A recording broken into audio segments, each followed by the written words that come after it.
Hi friends, இன்றைக்கி ஒரு இன்ட்ரெஸ்டிங்கான வீடியோ தான் பார்க்க போகிறோம். சவுச்சவு சட்னி எப்படி செய்கிறதுன்னு காமிக்கிறேன் பாருங்கள். சவுச்சவு வாங்கி நல்லா மேல் தோலை சீவிட்டு உள்ளே அந்த கொட்டை இருக்கும் அதையும் எடுத்து நல்லா கட் பண்ணி வச்சாச்சு. 2 தக்காளி, அதுக்கு சின்ன வெங்காயம் நல்லா ஒரு கைப்பிடி அளவுக்கு சின்ன வெங்காயம், பூண்டு ஒரு 10 பல், கொஞ்சம் கருவேப்பிலை, அவ்வளோதாங்க இருக்குது. இப்போ ஒரு கடாய் வச்சு அதில் நல்லெண்ணெய் ஊற்றிருக்கேன். 1 டேபிள் ஸ்பூன் நல்லெண்ணெய்.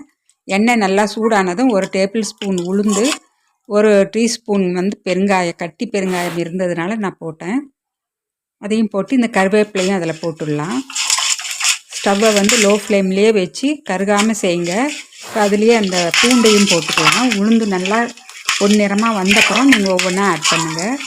இப்போ பூண்டு போட்டு கொஞ்சம் நேரத்துலேயே இந்த வெங்காயத்தையும் கட் பண்ணியிருக்கிற சின்ன வெங்காயமும் போட்டுக்கோங்க. சின்ன வெங்காயம் கிடைக்கலன்னா பெரிய வெங்காயம் கூட ஆட் பண்ணிக்கலாம். இதில் நிறைய மருத்துவ குணங்கள் இருக்குங்க. Vitamin A, B, C, vitamin K இருக்குது. உடல் எடையை குறைக்கணும்னு நினைக்கிறவங்க இது டெய்லி ஒரு சூப் மாதிரி போட்டு நீங்கள் குடிச்சு பாருங்கள். அல்லது ஜூஸ் மாதிரி மிக்சியில் அடித்து நல்லா வடித்து நீங்கள் குடிங்க. நல்லா நிமிஷமாக உடல் எடை குறையும். தைராய்டு ப்ராப்ளம் இருக்கிறவங்க இதை அடிக்கடி சேர்த்துனா தைராய்டு ப்ராப்ளம் நார்மல் ஆகிடும். பாருங்கள், இப்போ காயும் போட்டு வதக்கியாச்சு.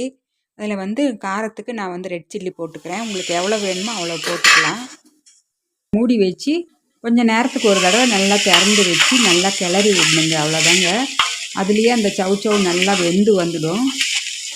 நீங்கள் தண்ணியை ஊற்ற வேண்டியதில்லை. அப்பப்போ கொஞ்சம் நேரத்துக்கு ஒரு தடவை திறந்து பார்த்து நீங்கள் நல்லா கிளறி விட்டாலே போதும். அப்புறம் வேர்த்து விடுற தண்ணி, அதில் வேர்த்து விடுற தண்ணியும் விட்டுடுங்க. அதுலேயே மூடியில் வேர்த்து விடுற தண்ணி.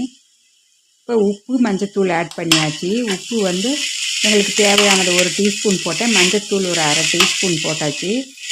இதையும் நல்லா கிளறி விட்டுடுங்க. நல்லா கிளறி விட்டு மறுபடியும் மூடி வைக்க போகிறேன். அதே தான் இப்படி மூடி வச்சே தாங்க அதுலேயே அந்த சவுச்சவு நல்லா வெந்து வந்துடும். உப்பு போட்டதுனால உங்களுக்கு நல்லாவே கொஞ்சம் தண்ணி வேர்த்து விடும். அந்த மூடியில் அந்த வேர்த்து விடுற தண்ணி நீங்கள் அதிலேயே விட்டுடுங்க. அதில் வர்ற தண்ணியிலேயே அது வெந்துடும். பாருங்கள், ஒரு 2-3 தடவை மூடி வச்சதுலேயே பாருங்கள் நல்லா வெந்துடுச்சு. நல்லா கட் ஆகுது பாருங்கள், நல்லா கட் ஆகுது. கரண்டியால் நீங்கள் ஸ்மாஷ் பண்ணாலும் கையில் எடுத்து நீங்கள் ஸ்மாஷ் பண்ணாலும் நல்லா 2-3 நல்லா கட்டாகி நல்லா கொலன்னு வெந்துடுச்சு. இப்போ மூடி வச்சிடலாம் கொஞ்சம் நேரம். இப்போ இது மறுபடியும் ஓப்பன் பண்ணி இப்போ தக்காளியும் போட்டு நல்லா கிளறி விட்டுடலாம். இதில் வேறு எந்த சீரகம், தனியா எதுவுமே தேவையில்லை. தக்காளியும் போட்டு நல்லா அந்த தக்காளி ஸ்மாஷ் ஆகணும். அவ்வளோதாங்க. ஸ்மாஷ் ஆகிற வரைக்கும் கொஞ்சம் நேரம் மூடி வச்சு அப்பப்போ நீங்கள் தக்காளியோட பச்சை வாசனையும் போயிடும். அப்போ நல்லா ஸ்மாஷ் ஆகிடும்.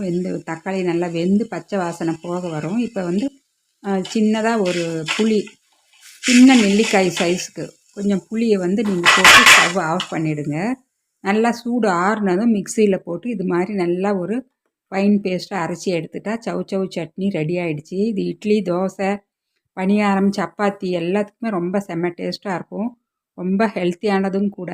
இந்த வீடியோ பிடிச்சிருந்தா நீங்கள் ஒரு கமெண்ட்ஸ் பண்ணுங்கள், ஒரு லைக் பட்டனை கிளிக் பண்ணுங்கள். நான் மறுபடியும் அடுத்த ஒரு இன்ட்ரெஸ்டிங்கான வீடியோ